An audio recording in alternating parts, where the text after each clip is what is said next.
Hi dear students, WB eats ಅವರು ಬರೆದಿರತಕ್ಕಂತಹ September 1913 ಅಂತಕ್ಕಂತಹ ಒಂದು ಪೋಯಮ್ನ ಸಮರಿಯನ್ನು ಡಿಸ್ಕಷನ್ ಮಾಡ್ತಾ ಹೋಗೋಣ.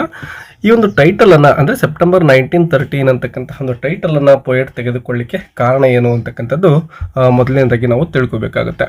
1913ರ ಒಂದು ಇಸ್ವಿಯಲ್ಲಿ ಅಂದ್ರೆ ಸುಮಾರು ಈಗ ಒಂದು ಶತಮಾನಕ್ಕೂ ಮೊದಲು ಐರ್ಲೆಂಡ್ ದೇಶದ ಒಂದು ಪಟ್ಟಣ ಇರುತ್ತೆ, ಡಬ್ಲಿನ್ ಅಂತಕ್ಕಂಥದ್ದು. ಅಲ್ಲಿ ಕೆಲಸವನ್ನ ಮಾಡ್ತಕ್ಕಂತಹ ಸಾಮಾನ್ಯ ಕಾರ್ಮಿಕ ವರ್ಗಕ್ಕೂ ಮತ್ತು ಕೆಲಸವನ್ನ ಕೊಟ್ಟಿರ್ತಕ್ಕಂತಹವರಿಗೂ ಒಂದು ಸಂಘರ್ಷ ಏರ್ಪಟ್ಟಿರುತ್ತೆ ಮತ್ತು ಸಾಮಾನ್ಯ ಜನಗಳು ಕೂಡ ತುಂಬಾ ದುರಾಸೆಗೆ ಒಳಗಾಗಿರ್ತಾರೆ. ಅವರು ಇತಿಹಾಸದಲ್ಲಿ ಒಂದು ಐರ್ಲೆಂಡ್ ದೇಶದ ಒಂದು ಸ್ವಾತಂತ್ರ್ಯಕ್ಕಾಗಿ ಹೋರಾಡಿರ್ತಕ್ಕಂತಹ ಅಥವಾ ಐರ್ಲೆಂಡ್ ದೇಶದ ಒಂದು ಏಳಿಗೆಗೆ ಶ್ರಮಿಸಿರ್ತಕ್ಕಂತಹ ಎಲ್ಲ ಹೀರೋಗಳನ್ನ ಮರೆತು ಬಿಟ್ಟಿರ್ತಾರೆ. ಸ್ವಾರ್ಥದ ಒಂದು ಜೀವನವನ್ನ, ದುರಾಸೆಯ ಜೀವನವನ್ನ ಎಲ್ಲ ಜನಗಳು ನಡೆಸ್ತಾ ಇರ್ತಾರೆ. ಸೊ ಅಂತಹ ಒಂದು ಸಂದರ್ಭವನ್ನ ಗಮನಿಸಿರ್ತಕ್ಕಂತಹ ಪೋಯಿಟ್ ಅವರು ಅಂದಿನ ಪರಿಸ್ಥಿತಿಯನ್ನ ಮತ್ತು ಇತಿಹಾಸದಲ್ಲಿ ಯಾವ ರೀತಿ ಒಂದು ಹೀರೋಗಳು ಒಂದು ದೇಶವನ್ನ ಕಟ್ಟಲಿಕ್ಕೆ ಪ್ರಯತ್ನ ಮಾಡಿದ್ರು ಅಂತಕ್ಕಂಥದ್ದನ್ನ ಕಂಪೇರ್ ಮಾಡ್ತಾ ಹೋಗ್ತಾರೆ ಈ ಒಂದು ಪೋಯಮ್ ಅಲ್ಲಿ. ಈಗ ಫಸ್ಟ್ ಪಾಯಿಂಟ್ ಅನ್ನ ಗಮನಿಸಿ ವಿದ್ಯಾರ್ಥಿಗಳೇ. September 1913 is a poem written by W.B. Yeats. In this poem, the poet criticizes the people of Ireland. ಮೊದಲಿಗೆ ಹೇಳಿದಾಗೆ ಈ ಒಂದು ಪೋಯಮ್ ಅಲ್ಲಿ ಪೋಯಟ್ ಅವರು ಏನ್ ಮಾಡ್ತಾ ಇದ್ದಾರೆ ಅಂದ್ರೆ ಪೀಪಲ್ ಆಫ್ ಐರ್ಲೆಂಡ್ ಅಂದ್ರೆ ಐರ್ಲೆಂಡ್ನ ಜನತೆಯನ್ನ ಕ್ರಿಟಿಸೈಸ್ ಮಾಡ್ತಾ ಇದ್ದಾರೆ, ವಿಮರ್ಶೆಯನ್ನ ಮಾಡ್ತಾ ಇದ್ದಾರೆ. He feels that they have become selfish and greedy. So poet ಹೇಳ್ತಾರೆ ಅಲ್ಲಿಯ ಜನಗಳು ಸೆಲ್ಫಿಶ್ ಅಂದ್ರೆ ಸ್ವಾರ್ಥದಲ್ಲಿ ಮುಳುಗಿಬಿಟ್ಟಿದ್ದಾರೆ, ಗ್ರೀಡಿ ದುರಾಸೆಗೆ ಒಳಗಾಗ್ಬಿಟ್ಟಿದ್ದಾರೆ ಅಂತ ಹೇಳ್ತಾರೆ. They care more about money than about there country. ನೋಡಿ, ದೇಶಕ್ಕಿಂತ ಈ ಜನಗಳಿಗೆ ಈಗ ದುಡ್ಡೇ ಹೆಚ್ಚಾಗಿದೆ. The poem shows his sadness and anger. So ಇದರ ಕುರಿತು ಅಂದ್ರೆ ಜನಗಳು ದೇಶವನ್ನ ಗೌರವಿಸುವುದಕ್ಕಿಂತ ಹೆಚ್ಚಾಗಿ ಮಾನ್ಯತೆ ಕೊಡ್ತಾ ಇರತಕ್ಕಂಥದ್ದು ದುಡ್ಡಿಗೋಸ್ಕರ. ಸೊ ಇದನ್ನ ಕಂಡಂತಹ ಪೋಯಿಟ್ ಅವರು ತುಂಬಾನೇ ಬೇಸರವನ್ನ ವ್ಯಕ್ತಪಡಿಸ್ತಾ ಇದ್ದಾರೆ. ಅದ್ರ ಜೊತೆಗೆ ಅವ್ರಿಗೆ ಆಂಗರ್ ಅಂದ್ರೆ ತುಂಬಾನೇ ಕೋಪವೂ ಕೂಡ ಇದೆ ಅವರ ಮನಸ್ಸಿನಲ್ಲಿ. At the beginning of the poem, Yeats talk about middle class people. So ಈ ಒಂದು ಪೋಯಮ್ನ ಆರಂಭದಲ್ಲಿ ಒಂದು ಮಧ್ಯಮ ವರ್ಗದ ಜನತೆ ಏನಿರುತ್ತೋ ಅವರ ಕುರಿತು ಹೇಳ್ತಾ ಹೋಗ್ತಾರೆ. He says they are busy saving money. So ಈ ಒಂದು ಮಿಡಲ್ ಕ್ಲಾಸ್ ಪೀಪಲ್ ಏನಿದಾರೋ ಅವರೆಲ್ಲರೂ ಕೂಡ ದುಡ್ಡನ್ನ ಸೇವ್ ಮಾಡೋದ್ರಲ್ಲಿ ಬ್ಯುಸಿ ಆಗಿಬಿಟ್ಟಿದ್ದಾರೆ. They add pence to pence. Pence ಅಂದ್ರೆ ಇಲ್ಲಿ ವಿದ್ಯಾರ್ಥಿಗಳೇ ಪೈಸಾ ಅಂತೇಳಿ ನಾವು ತಿಳ್ಕೋಬಹುದು. Which means they keep collecting small amounts of money. They think only about profit. So ಈ ಜನಗಳು ಅಂದರೆ ಈ ಒಂದು ಮಿಡಲ್ ಕ್ಲಾಸ್ ಪೀಪಲ್ ಏನಿದ್ದಾರೋ ಇವರು ಪೈಸೆಯನ್ನು ಕೂಡಿಡ್ತಾ ಒಂದು ದೊಡ್ಡ ಅಮೌಂಟ್ ಮಾಡಬೇಕು ಅಂತಕ್ಕಂಥ ಒಂದು ಆಸೆಗೆ ಒಳಗಾಗಿದ್ದಾರೆ. They think only about profit. ಕೇವಲ ಅವರು ಪ್ರಾಫಿಟ್ ಅಂದರೆ ಲಾಭವನ್ನು ಕುರಿತು ಮಾತ್ರ ವಿಚಾರ ಮಾಡ್ತಾರೆ. They do not think about higher values like freedom, sacrifice or patriotism. So ಈ ಜನಗಳು ಅಂದರೆ ಈ ಒಂದು ದುಡ್ಡನ್ನು ಕಲೆಕ್ಟ್ ಮಾಡೋದ್ರಲ್ಲಿ ಬ್ಯುಸಿ ಆಗಿರ್ತಕ್ಕಂತಹ ಜನಗಳೇನಿದ್ದಾರೋ ಅವರು ಫ್ರೀಡಮ್ ಬಗ್ಗೆ ಅಂದರೆ ಸ್ವಾತಂತ್ರ್ಯದ ಬಗ್ಗೆ ಅವರು ತಲೆ ಕೆಡಿಸ್ಕೊಳ್ತಾ ಇಲ್ಲ. ಮತ್ತು ಈ ಒಂದು ಸ್ವಾತಂತ್ರ್ಯಕ್ಕಾಗಿ ಹಿಂದೆ ಹೋರಾಡಿರ್ತಕ್ಕಂತಹ ಅನೇಕ ವ್ಯಕ್ತಿಗಳು ತ್ಯಾಗ ಮಾಡಿರ್ತಾರೆ, ಅವರನ್ನು ಕೂಡ ಇವರು ನೆನಪು ಮಾಡ್ಕೊಳ್ತಾ ಇಲ್ಲ. ಪ್ಯಾಟ್ರಿಯಾಟಿಸಮ್ ಅಂದರೆ ದೇಶಭಕ್ತಿ ಅಂತೇಳಿ. ಸೊ ಇವರು ದೇಶಭಕ್ತಿಯನ್ನು ಕೂಡ ಚಿಂತನೆ ಮಾಡ್ತಾ ಇಲ್ಲ. The poet feels disappointed with them. ಇದರಿಂದ ನಮ್ಮ ಪೋಯಿಟ್ಗೆ ಡಿಸಪಾಯಿಂಟ್ ಆಗ್ತಾ ಇದೆ ಆ ವ್ಯಕ್ತಿಗಳನ್ನ ಕುರಿತು. He also criticizes their religious attitude. ಅದರ ಜೊತೆಗೆ ಒಂದು ಧರ್ಮದ ಕುರಿತು ಇರತಕ್ಕಂತಹ ಅವರ ಒಂದು ಆಟಿಟ್ಯೂಡ್ ಏನಿದೆನೋ ಅದನ್ನು ವಿಮರ್ಶೆ ಮಾಡ್ತಾರೆ. He says they use religion in a narrow and selfish way. So ಈ ಜನಗಳು ಧರ್ಮವನ್ನ ತಮ್ಮ ಒಂದು ಸ್ವಾರ್ಥಕ್ಕಾಗಿ ಬಳಸ್ಕೊಳ್ತಾ ಇದ್ದಾರೆ. They pray and follow rules. ಅವ್ರು ಏನು ಮಾಡ್ತಾರೆ, ಪ್ರಾರ್ಥನೆಯನ್ನು ಸಲ್ಲಿಸ್ತಾರೆ ಮತ್ತು ರೂಲ್ಸ್ಗಳು ಅಂದರೆ ರಿಲಿಜಿಯಸ್ ರೂಲ್ಸ್ ಏನಿರ್ತವೋ ಅವೆಲ್ಲವನ್ನ ಫಾಲೋ ಮಾಡ್ತಾರೆ. But they do not understand the true meaning of religion. ಧರ್ಮ ಅಂದ್ರೇನು ಅಂತಕ್ಕಂತಹ ರಿಯಲ್ ಮೀನಿಂಗ್ ಅನ್ನ ಅವ್ರು ಯಾರು ಕೂಡ ಅರ್ಥ ಮಾಡ್ಕೊಳ್ತಿಲ್ಲ. Instead of being kind and generous they are strict and cold. So ಈಗ ಒಂದು ಧರ್ಮ ಏನು ಬೋಧನೆ ಮಾಡುತ್ತೆ ಅಂದ್ರೆ ಎಲ್ಲರೂ ಕೂಡ ನಾವು ಕೈಂಡ್ ಆಗಿರಬೇಕು, ಜನರಸ್ ಆಗಿರಬೇಕು ಅಂತಕ್ಕಂಥದ್ದನ್ನ ಬೋಧನೆ ಮಾಡ್ತವೆ. ಆದರೆ ಈ ಜನಗಳು ಅದೆಲ್ಲವನ್ನು ಬಿಟ್ಟು ಆ ಒಂದು ಕೈಂಡ್ನೆಸ್ ಅನ್ನ ಬಿಟ್ಟು ತುಂಬಾ ಸ್ಟ್ರಿಕ್ಟ್ ಆಗಿರ್ತಕ್ಕಂತಹ ಜೀವನವನ್ನು ಮಾಡ್ತಾ ಇದ್ದಾರೆ. ಜನರಸ್ ಅಂದ್ರೆ ಒಂದು ಉದಾರತೆ ಇವರಲ್ಲಿಲ್ಲ, ತುಂಬಾ ಕೋಲ್ಡ್ ಆಗಿರ್ತಕ್ಕಂಥ. ಕೋಲ್ಡ್ ಅಂದ್ರೆ ಇಲ್ಲಿ ಚಳಿ ಅಂತ ಅರ್ಥ ಮಾಡ್ಕೋಬಾರ್ದು ವಿದ್ಯಾರ್ಥಿಗಳೇ, ಒಂದು ಕ್ರೂಯಲ್ ಲೈಫ್ ಅಂತೇಳಿ ಅರ್ಥ ಮಾಡ್ಕೋಬಹುದು. Yeats believes that true religion should teach love and sacrifice, not greed. So ನಿಜವಾಗಿರ್ತಕ್ಕಂತಹ ಧರ್ಮ ಏನನ್ನ ಟೀಚ್ ಮಾಡಬೇಕಾಗುತ್ತೆ ಅಂದ್ರೆ ಪ್ರೀತಿ ಮತ್ತು ತ್ಯಾಗವನ್ನ ಅದು ಬೋಧನೆ ಮಾಡಬೇಕಾಗುತ್ತೆ, ದುರಾಸೆಯನ್ನ ಅಲ್ಲ ಅಂತ ಹೇಳ್ತಾರೆ. The poet then compares the present generation with the past heroes of Ireland. So ಪ್ರಸ್ತುತವಾಗಿರ್ತಕ್ಕಂತಹ ಜನರೇಷನ್ ಅಂದ್ರೆ ಈ ಜನಗಳು ಮತ್ತು ಪಾಸ್ಟ್ ಹೀರೋಸ್, ಈ ಒಂದು ದೇಶವನ್ನ ಅಂದ್ರೆ ಐರ್ಲೆಂಡ್ ದೇಶವನ್ನ ಕಟ್ಟಲಿಕ್ಕೆ ಪ್ರಯತ್ನ ಮಾಡಿರ್ತಕ್ಕಂತಹ ಅನೇಕ ವೀರರಿದ್ರು, ಅವರ ಜೊತೆ ಕಂಪೇರ್ ಮಾಡ್ತಾ ಹೋಗ್ತಾರೆ. He remembers brave people who fought for the country. These heroes sacrificed their lives for freedom. So ಈ ಒಂದು ಜನಗಳು ಅಂದರೆ ಹೀರೋಗಳೇನಿದ್ರು ದೇಶವನ್ನು ಕಟ್ಟಲಿಕ್ಕೆ ತಮ್ಮ ಜೀವವನ್ನೇ ತ್ಯಾಗ ಮಾಡಿರ್ತಕ್ಕಂತಹ ವ್ಯಕ್ತಿಗಳಿದ್ದಾರೆ. ದೇ ವರ್ ನಾಟ್ ಸೆಲ್ಫಿಶ್, ಅವರೇನಾಗಿದ್ರು ಸ್ವಾರ್ಥಿಗಳಾಗಿರಲಿಲ್ಲ.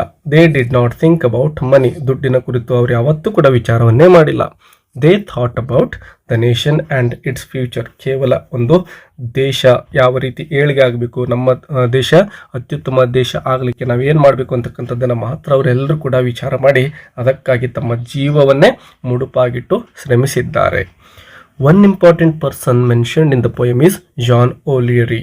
ಸೊ ಒಬ್ಬ ವ್ಯಕ್ತಿಯನ್ನು ಅಂದರೆ ಒಬ್ಬ ಹೋರಾಟಗಾರನ್ನ, ಒಬ್ಬ ನಾಯಕನನ್ನು ಅವರು ನೆನಪು ಮಾಡ್ಕೊಳ್ತಾರೆ, ಜಾನ್ ಓಲಿಯರಿ ಅಂತಕ್ಕಂತಹ ವ್ಯಕ್ತಿಯನ್ನು. He represents the spirit of old Ireland. He was a true patriot who believed in noble ideas.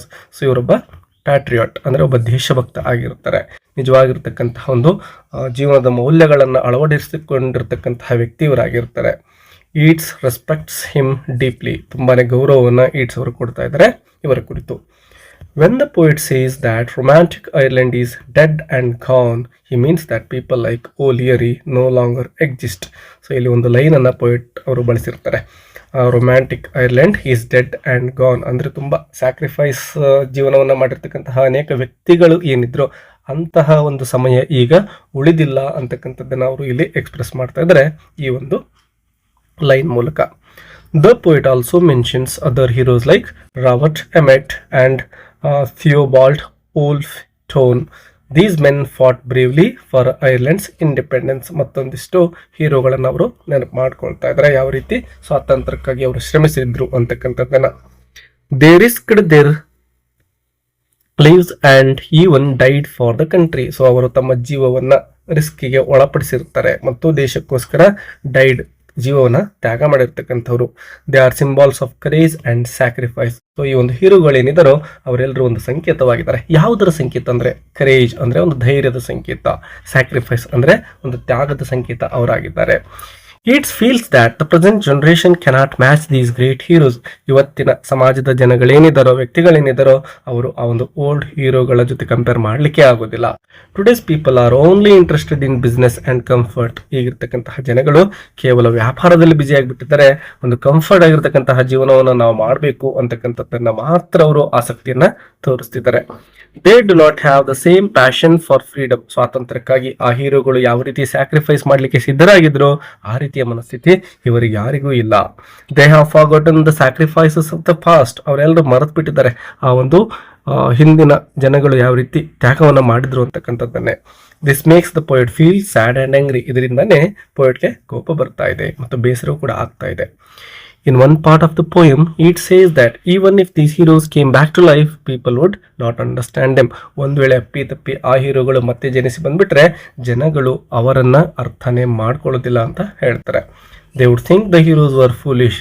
So ಸಾಮಾನ್ಯ ಜನಗಳು ಏನು ಥಿಂಕ್ ಮಾಡ್ತಾರೆ, ಆ ಹೀರೋಗಳೆಲ್ಲ ಮೂರ್ಖರು ಅಂತೇಳಿ ಥಿಂಕ್ ಮಾಡ್ತಾರೆ. They would not value their courage or their sacrifices. ಅವರ ಒಂದು ಧೈರ್ಯಕ್ಕೆ, ಅವರ ಒಂದು ತ್ಯಾಗಕ್ಕೆ ಯಾವುದೇ ಒಂದು ವ್ಯಾಲ್ಯೂವನ್ನ ಕೊಡೋದಿಲ್ಲ ಜನಗಳು. This shows how much society has change. ಯಾವ ರೀತಿ ಸಮಾಜ ಚೇಂಜ್ ಆಗಿ ಹೋಗ್ಬಿಟ್ಟಿದೆ ಅಂತೇಳಿ ಹೇಳ್ತಾರೆ.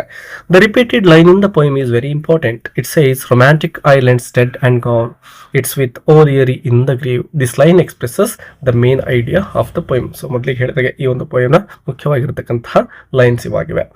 The poet believes that the spirit of bravery, idealism and love for the country is no longer alive. It died with the old heroes. So bravery ಅಂದರೆ ಧೈರ್ಯ ಅಂತ ಹೇಳ್ಬೋದು, ಅಥವಾ ಶೂರತನ. ಐಡಿಯಾಲಿಸಮ್ ಅಂದ್ರೆ ಒಂದು ವಿಚಾರಧಾರೆಗಳನ್ನು, ಮೌಲ್ಯಗಳನ್ನು ಅಳವಡಿಸಿಕೊಂಡಿರ್ತಕ್ಕಂಥದ್ದು. ಲವ್ ಫಾರ್ ದ ಕಂಟ್ರಿ, ದೇಶದ ಕುರಿತು ಪ್ರೀತಿ ಮತ್ತು ಗೌರವ ಇರತಕ್ಕಂಥದ್ದು ಯಾವ ಕೂಡ ಈಗ ಬದಿಕುಳಿದಿಲ್ಲ. It died with the old heroes. ಆ ಓಲ್ಡ್ ಹೀರೋಸ್ ಜೊತೆನೆ ಅದೆಲ್ಲ ಸತ್ತು ಹೋಗ್ಬಿಟ್ಟಿದೆ ಅಂತೇಳಿ ಹೇಳ್ತಾರೆ. It also criticizes the rich people of his time. He says they refused to support important causes. For example, they did not help build an art gallery for the public. They were not willing to spend money for the good of society. This shows their selfish nature. The tone of the poem is both angry and sorrowful. Yeats is angry because people have become greedy. He is sad because the noble spirit of the past is lost. He feels that Ireland has changed in a negative way. The poem also shows the idea of decline. It believes that society has moved backward. Instead of becoming better, people have become more selfish. So ಈ ಎಲ್ಲ ಲೈನ್ಸ್ಗಳು ಕೂಡ ಏನನ್ನ ತೋರಿಸ್ಕೊಡ್ತಾ ಇದ್ದಾವೆ ಅಂದರೆ ಇತಿಹಾಸದಲ್ಲಿರ್ತಕ್ಕಂತಹ ಆ ಒಂದು ತ್ಯಾಗದ ಮನೋಭಾವನೆ ಈಗ ಉಳಿದಿಲ್ಲ. ಈಗಿನ ಜನಗಳು ಕೇವಲ ಸ್ವಾರ್ಥದ ಜೀವನವನ್ನು ಮಾಡ್ತಾ ಇದ್ದಾರೆ ಅಂತಕ್ಕಂತಹ ಒಂದು ಐಡಿಯಾಗಳನ್ನೇ ಈ ಎಲ್ಲ ಪಾಯಿಂಟ್ಸ್ಗಳು ಕೊಡ್ತಾ ಇದ್ದಾವೆ. They have lost their values and ideas. This makes the poet feels hopeless. At the same time, the poem is a reminder. It wants people to remember their past. He wants them to think about the sacrifices of the heroes.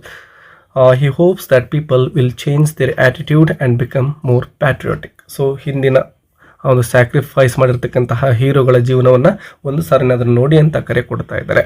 The language of the poem is very simple but powerful. It's uses clear words to express strong feelings. He uses repetition to emphasize his message. The repeated line makes the reader think deeply about the loss of romantic Ireland. In conclusion, September 1913 is a poem about loss and criticism. It shows that the people of his time are greedy and selfish. He compares them with the great heroes of the past who were brave and selfless. He feels that the true spirit of Ireland is gone. Through this poem, he expresses his anger, sadness and disappointment. At the same time, he reminds people of the importance of patriotism and noble values. So ವಿದ್ಯಾರ್ಥಿಗಳೇ ಈ ಎಲ್ಲ ಪಾಯಿಂಟ್ಸ್ಗಳನ್ನು ನಿಮ್ಮ ನೋಟ್ಸಲ್ಲಿ ಬರೆದುಕೊಂಡು practice ಮಾಡ್ಕೊಳ್ಳಿ. Exam ದೃಷ್ಟಿಯಿಂದ ತುಂಬಾ important points ಇವಾಗಿದ್ದಾವೆ. ವಿಡಿಯೋಗೆ ಒಂದು like ಕೊಡೋದನ್ನು ಮರಿಬೇಡಿ. ಮತ್ತು ಯಾವುದಾದ್ರೂ ವಿಡಿಯೋ ಬೇಕು ಅಂದರೆ ಕಮೆಂಟಲ್ಲಿ ಕಮೆಂಟ್ ಮಾಡಿ. ಮತ್ತೆ ಸಿಗೋಣ. Take care and all the best.